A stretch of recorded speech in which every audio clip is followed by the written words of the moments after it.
Very few games have the honor of being so influential to the modern game industry as Uncharted Drake's Fortune, released for the PS3 in 2007. Many players will say this influence was for the best, and others will still complain about the effect it's had on Sony's exclusives to this day. That is a messy subject I don't want to focus on for too long. Instead, let's go back to the original game itself and see if it's good or not from my perspective as a first-time player. Similar to Devil May Cry, which I reviewed a few months ago, I haven't played any of the Uncharted games, but am reviewing them out of recommendation from a friend. He initially wanted me to review Hitman, but I haven't played any of those games, and I don't own any of them either. On the other hand, I had actually already owned the entire mainline Uncharted series because my older brother played 3 a long time ago, and so I bought 1 and 2 for him as gifts a while back, and then found 4 for a good price at a thrift store. I actually never got around to playing any of these myself until now. That said, I've been meaning to play more PlayStation exclusives for a while now, which was also a point I was planning on making in the DMC review, but that point probably would have been moot because of the system I was playing it on. For a long time, I've been largely a Nintendo and Xbox user, so basically solely not PlayStation, so I haven't tried as much of their back catalog as I would have wanted to. So what better way to start than the one that largely laid the groundwork for what the modern PlayStation exclusive is generally seen as. So, does anyone else get nauseous when playing this thing, but like, only selectively? This game has some really bad motion blur, so that might be the cause of it, but I couldn't record this for more than 2 hours at a time without my head hating me for the next hour. This also happened when I played Sly Cooper, but not UMVC3 or Final Fantasy IX. Please tell me I'm not the only one who has this happen to them. Anyway, Uncharted was developed by Naughty Dog, who before had developed Crash Bandicoot, a series I love, and Jak and Daxter, a series that I'm interested in but have not played. The progression between these series actually had a larger impact on how Uncharted turned out. As the Jak series progressed, they made it more mature and action-oriented, adding guns in the second game and Mad Max-style car chases in the third. With the announcement of the PS3, Naughty Dog decided to leave that series behind to make a more realistic game with realistic characters, while expanding upon the ideas they had made work in those games. A blend of platforming and gunplay with intense action setups. They drew inspiration from classic movies like Indiana Jones, which you probably didn't need to be told. It's pretty evident if you ask me. When it was revealed, a lot of comparisons were made between it and Tomb Raider, earning it the goofy nickname Dude Raider. Naughty Dog, however, wanted a more personable story and cast compared to Tomb Raider. It's also not lost on me the absolute irony that when Tomb Raider was rebooted in 2013, it was considered to basically just be a multi-platform Uncharted. The final result of development was a game that was considered a massive innovator for games, not just as a fun third-person shooter, but also as a cinematic experience, essentially letting you play out an action movie with a fitting story for the genre. It sold well and was given critical acclaim across the board, and I already mentioned how large its influence was. Now, let me be honest, I know you read the title, let's not mince words here. I don't think Uncharted is a bad game by any stretch of the imagination, although I had a lot of problems that I want to discuss. Given that this game is 17 years old, in many ways, this game does show its age. It's kind of amazing that games I saw as contemporary as a young age are now nearing 20 years old. Wait a second, this game came out the same year as me? Darn it, I feel old now. Going into the game itself, the first thing I feel the need to point out is the main theme. It's excellent. The grandiose feeling of adventure into the unknown it gives off is so enticing to the game and the mystery it sets up. Nothing could have been a more perfect theme for this game in my opinion.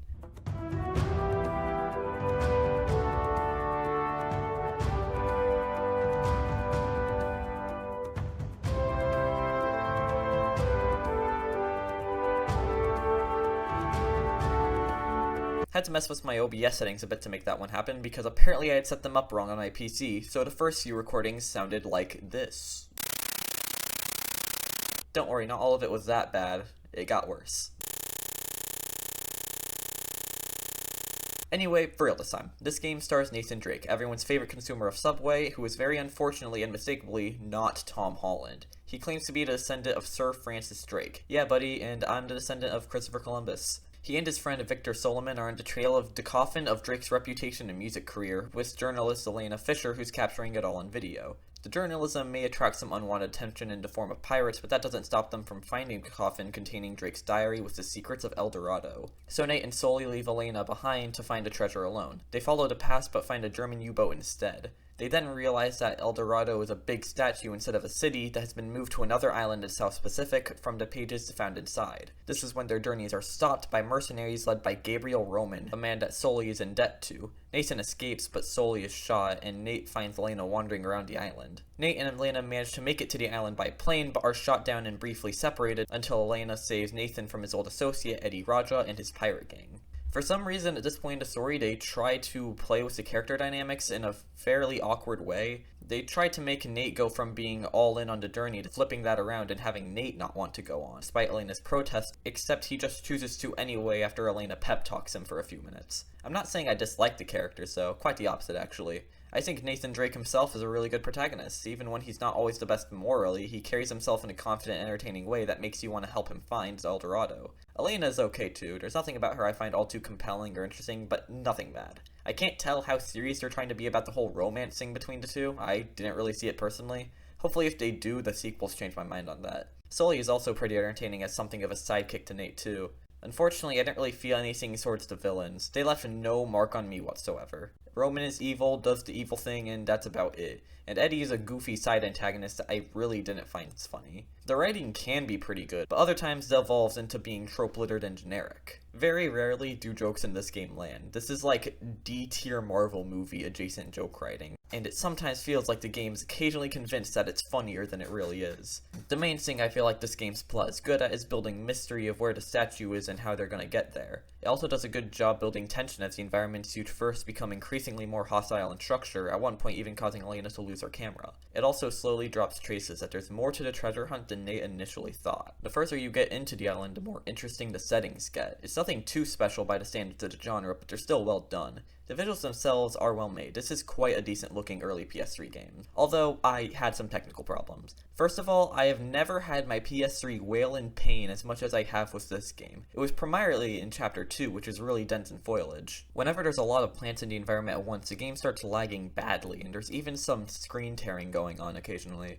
Combine that with the motion blur, then things get really messy. The lag and screen tearing got less prevalent once you get to the main island, but having this many technical problems is pretty rare for Naughty Dog. These are the guys who made an entire platformer trilogy with no loading screens just because they could. It really seemed like they knew how to use Sony's hardware proficiently before it was even made. Keep in mind that the PS3 is hard to develop for and was still new at the time. I just wish the game was optimized better. The gameplay itself is divided into three main portions: exploration with puzzle solving, climbing, and action. Dividing everything up with this and the story is great for pacing. The game is smart enough to know that having too much action would cheapen the effect, and they reserve their biggest sequences and largest concentration of action for the end of the game, where it would be expected to kick up the tension. The exploration and puzzles are mostly fine. The game will often let you look in Drake's notebook to give you a hint or to find out what the puzzle is trying to ask of you. The puzzles aren't too complex, again beneficial to the pacing, and the hints are fairly good without making things too obvious. If it takes too long, the game will eventually just tell you a more direct solution, and the less obvious puzzles I genuinely did appreciate it, mainly this bell puzzle. I don't know how you're expected to know that you have to shoot the bells. I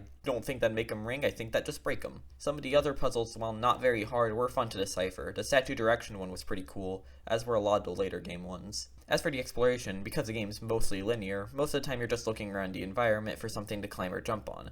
The only time I found it intrusive was near the end of the game, when the game expected me to find this hole in the wall and take a jump diagonally outward toward the ledge hidden by the wall. This is when revisiting an area with a set of ledges that I don't think you could reach prior, so it wasn't clear exactly where you were supposed to go. Nearly every other time, though, it's unintrusive. The game will reward your sense of curiosity, though. You can find treasures around the environment. Not very often will you have to take a side path, but sometimes you can just take a look around where you are and just find some. Just look for the glow and then you should be good. And also, don't let your curiosity get too much of the better of you, because it may lead you to jumping directly through the floor. The treasures give you extra bonuses like developer commentaries. These are neat and all, but I didn't bother viewing any of these bonuses. I did collect nearly half of all the treasures, but I did that mainly because I just wanted them. They also give you trophies, which I always find satisfying. Fun fact, this game didn't initially even have trophies. Making them even more satisfying are the milestones, which eventually became trophies when they were added. This game does quite a bit to encourage replays. Including cutscenes and my own incompetency, this game only took me around 8 hours. These bonuses to go after may make a tantalizing replay incentive if you already enjoyed what you played initially. Back on the prior topic, the climbing mechanics are pretty interesting. A lot of the things you can interact with in this game are context sensitive, which ends up being something of a double-edged sword. On one hand, it makes the climbing very consistent. On the other hand, it closes the door to a lot of creativity. Sometimes you may think you can climb on something like this rope or this rock to reach the wall faster, but no, you can't. Not to say that there are zero ways to play around with the mechanics, but the only times I found were this firefight where you have near unchallenged high ground, making it easy and unnecessary anyway, and this section near the end of the game, which I really liked overall. It's a good display of the navigation and climbing mechanics together in an intense scenario. While I said the climbing was consistent, I meant that it's consistent within its own rules, which themselves are not always clear. Not even just when climbing, some quick time events and platforming sequences work the same. I know what I'm supposed to be doing, I know I'm doing something wrong, but it's not clear what I'm doing wrong until it actually works. And even then, I still don't know what I was doing incorrectly before. These vines don't make it clear when the optimal time to try and jump is, and trying to jump on the ropes occasionally fails. Also, on longer climbing sequences, if you fail due to, say, this stupid freaking jump, you're doing it all over again if there isn't a nearby checkpoint. Due to the sensitivity, the platforming can be unnecessarily stressful, especially since Nate doesn't always grab the ledges if you have a slight misposition on the previous platform. So while the climbing and platforming can be fun, its rigid tendency and the way the rules work give way to occasional frustrations, making it something I'm not really anticipating going through again. I think the best parts of the climbs, at least during the early game, is the views that they can give you, which are pretty nice. As the game goes on, they get progressively less memorable. While I know that some people very much dislike the climbing in these games, at least in this one, I think they're alright. As much as I think the climbing and exploration are decent parts of the game alone and play a very crucial part of the game's pacing, they are not the main focus. That honor goes to the combat. I'll say this.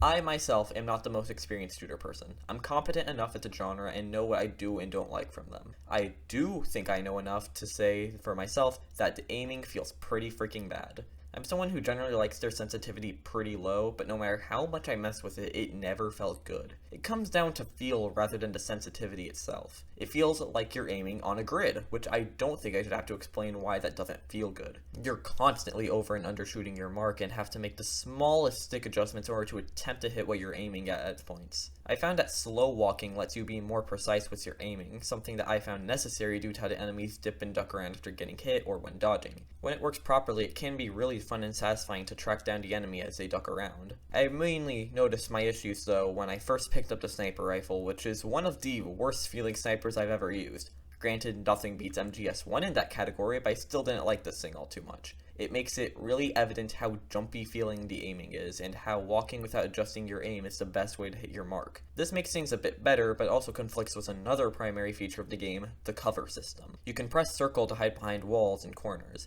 This can be an interesting way to increase the depth of combat, but more often than not, it leads you to dropping a few shots at someone while everyone blasts at you in that amount of time, so you hide until your health is refilled and then try again. The game stops turtling strats by having enemies throw grenades. You can hop directly over small cover to move quickly from one to another. Now that's a cool idea and feels good to use correctly. You can also roll out of cover, which works pretty well. My main issue is that the roll will always gravitate to cover whether you want it to or not. You can also escape cover by pressing back, but it isn't always clear when this happens. So yeah, the cover system can be pretty clumsy. The main issue I have with it is that it doesn't allow you to move while aiming, therefore you can't engage with the safest way to fight enemies and have the best versatility of aiming at the same time. You'll soon realize that it's often very effective to ignore the cover system entirely and focus on aiming in a more fun and effective way. It felt that the longer the game went on, that minimal cover engagement was more effective. It did seem that the game had a lot of level design built around using the cover system in its most creative and effective ways. But if it's more effective and enjoyable to go without it, then was it really worth focusing this much of the game around it? Honestly, I don't know. The level designers do seem really talented and creative when it comes to using these systems though, and that can shine through with some portions of the game that are really fun. Some of these fights can be pretty tough, and they can be really satisfying to finish. This fight here before the very final church encounter is really good.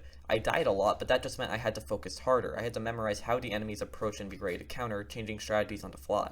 There were some points where I just got into a groove with the game's systems and had a lot of fun with it. When you're scrambling around the environment, quickly popping off precise shots and then swapping weapons just when needed, that's the kind of situation where the game shines. But other times I found the design to just be flat out poor and brought out the worst of the game's mechanics.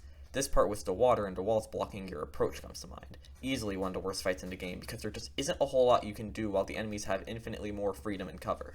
What can make even the best encounters irritating on principle is the AI. It's so volatile, ranging from hyper-aggressive dogpiling as soon as you enter their general vicinity, to brain-dead clowns who will let you get away with some idiotic strategies. I'm talking some of the dumbest crap I've ever done in any game. It seems to mostly depend on the amount of enemies. If there's only one or two left, then rolling around like an idiot is a viable way to dodge attacks. Then you can find your way behind cover and heal just fine. The part that exemplifies all of this is the fight here at the start of this chapter. The design here is good on principle, but the enemies make it impossible to stay out of cover for more than a few seconds at a time without dying. The enemies even begin shooting you before you can even make it to the cover. The sniper, which you'll really need, is hidden by the stairs. It was satisfying to finish, but geez, it just ended up being a lightning rod for all of the game's problems with its systems and enemies. At least when fighting back, the game gives you a wide variety of guns to pick from. You can always hold one pistol and one more useful weapon. In all seriousness, I did like the pistols, especially the ones with the higher ammo capacities. The stronger ones were also fun to use. The one that one-shots basically all enemies while blasting them off to the side was great. This game has really funny ragdoll physics for this.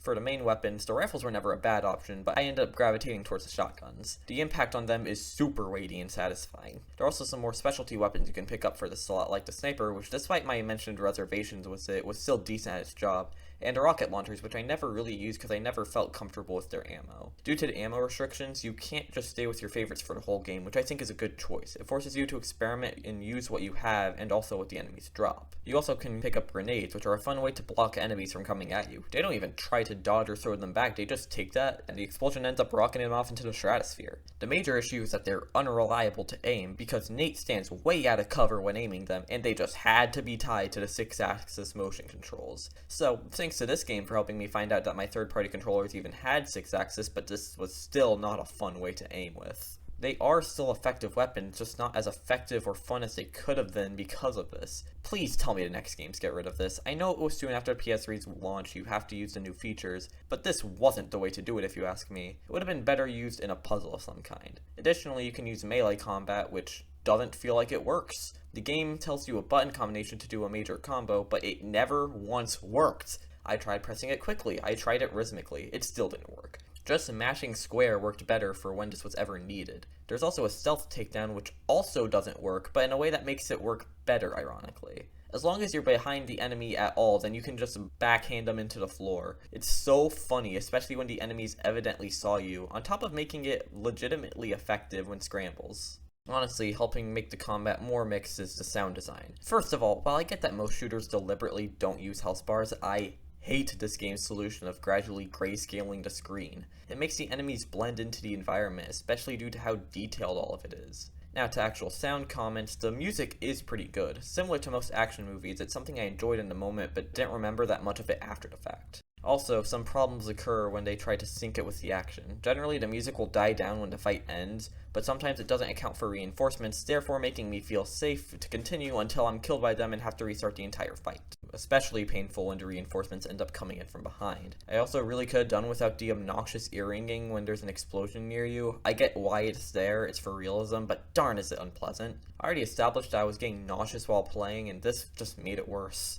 There are also some positives to the sound design though. All of the weapons feel pretty good to use, mainly because the sounds are really good at conveying the impact. Not exceptional, but it still felt good to land a direct shot. There are also a few chapters that give you some added variety. There's a chapter on a Jeep, which is a basic rail shooter. It was alright, but I do feel a stronger sense of aiming would have made it a bit better. It was still a well-made, action-filled sequence despite that. Then there are two separate chapters where you commandeer a jet ski. I don't think this thing controls very well. The physics are stuck between stiff to very loose and screwy. In particular, the turning is quite slow and climbing up waterfalls feels awkward. I didn't really like the first of these chapters, but I will entirely admit I was playing it wrong. I was trying to kill all the enemies directly as they came up, which leads to a slow and miserable experience of being shot down within frames of trying to kill one guy. The best way to play these, as I discovered in the next chapter, is to go at full speed and mass shoot without even aiming. Elena will hit most enemies before they can retaliate, and you're going so fast that the ones that can shoot will often miss. Despite feeling a bit clunky, I liked this chapter for what it was. I thought it was fast-paced and pretty well done once I figured out how to really use this thing.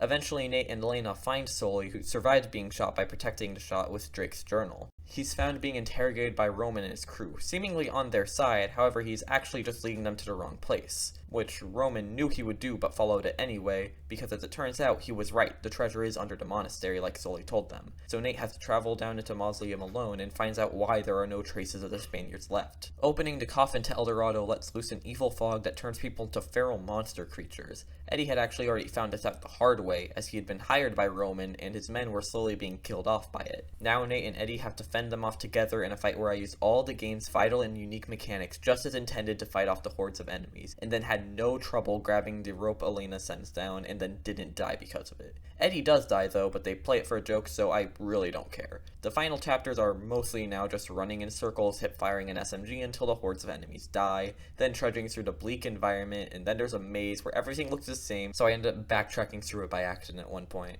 The enemies are everywhere, kill you in 2 hits, and if you die, you get sent a pretty long way back. If you couldn't tell, I didn't like it very much. After reactivating the power, Elena gets kidnapped, and now Nathan can't talk to Sully over the radio due to a weak connection. He's able to gather, though, that these creatures not only killed Drake, but also the World War II Germans, as he heads off to find Sully and save Elena. The last major fight has a mix between creatures and the people. I didn't like this very much because they often attack each other, but for all the time they spend doing so, it doesn't actually do much damage until you join in. And now they're both attacking you at the same time, and there's not really a whole lot you can do about that. So it's safer to inch forward and slowly kill them one at a time as they come over. Realizing the danger of the treasure and the potential destruction if it left the island, Nate jumps on it and follows Roman to the final battle. The final boss sucks. Roman kills you in 1 shot, needs only a few frames to line one up, and will always delay his 4th shot before reloading just to mess with you. Enemies on the side make it to where you can't be out of cover for more than a few frames, and the cover itself is destroyable, which will only ever affect you.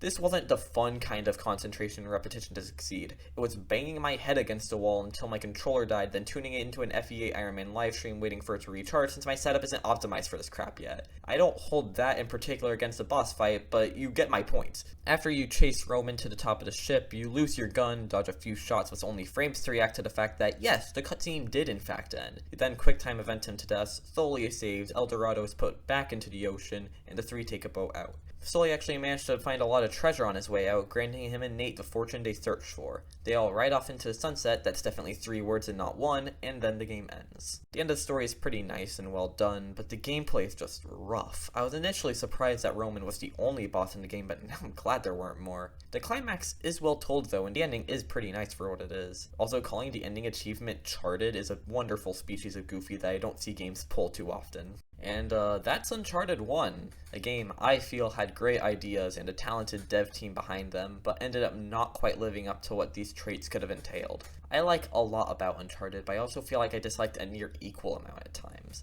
I genuinely think a lot of it comes down to the game's age. In the 17 years since its release, third-person action has been so well refined that it left this game far behind. But at the same time, these improvements may have not been done so quickly if it weren't for this game and its massive success. I guess that's just the price of being an innovator. At least that leaves this game with a great legacy behind it. Very few games can say they've been as influential as this one, and I think that alone makes it worth giving a playthrough. I personally don't feel inclined to go back anytime soon because in a lot of ways I do feel this game is flawed. Maybe if it had a stronger feel to its controls and aiming specifically, I may be singing a different tune. As it stands, not every critically acclaimed important game is going to be for you. That's okay. I personally found this game to not quite be for me, and I'm hoping for better from the sequels. I give Uncharted Drake's Fortune a 6 out of 10. It's not bad at all, but I didn't think it was that great either. I thought it was okay.